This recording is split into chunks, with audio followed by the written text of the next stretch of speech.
Coucou à tous, on se retrouve aujourd'hui pour créer ce joli cadeau d'invité qui s'ouvre avec une sublime ceinture et qui renferme en son cœur un chocolat. Vous pouvez très bien glisser de petits cadeaux comme des boucles d'oreilles par exemple.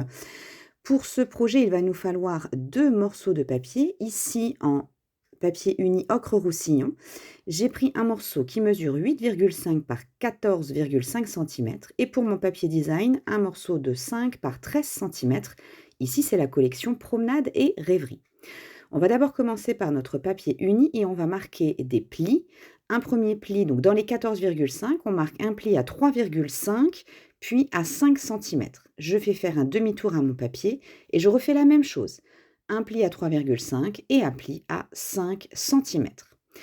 En format portrait, je vais cette fois-ci réaliser un pli à 1,5 à droite et 1,5 à gauche.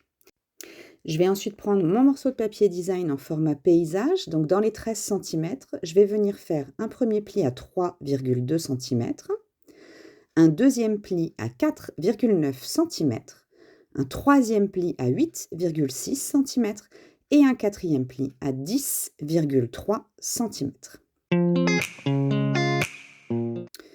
Je vais ensuite utiliser l'embout boule de mon outil touche à tout et avec une règle, je vais venir marquer des diagonales, des plis en diagonale, dans les petits carrés qui se trouvent sur l'extérieur de ma boîte.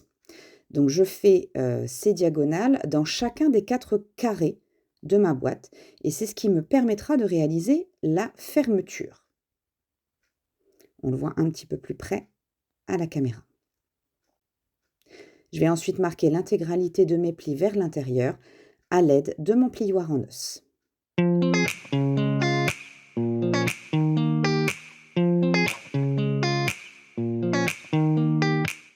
Je vais venir également marquer mes petits plis en diagonale, tous vers l'intérieur aussi.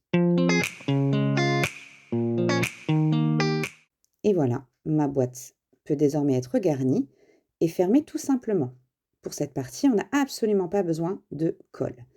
Je vais prendre mon papier design, marquer également tous les plis pour former ma ceinture. Je viens positionner un morceau de double face pour que ma ceinture puisse fermer.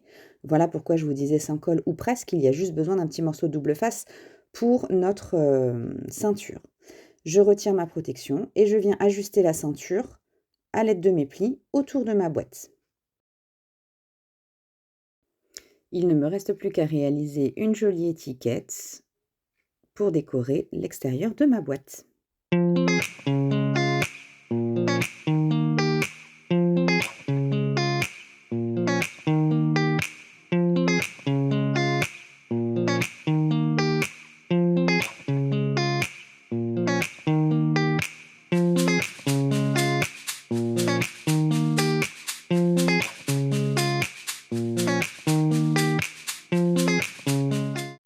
Et voici le résultat de mes 2 versions. Vous avez une préférée? À vous de jouer!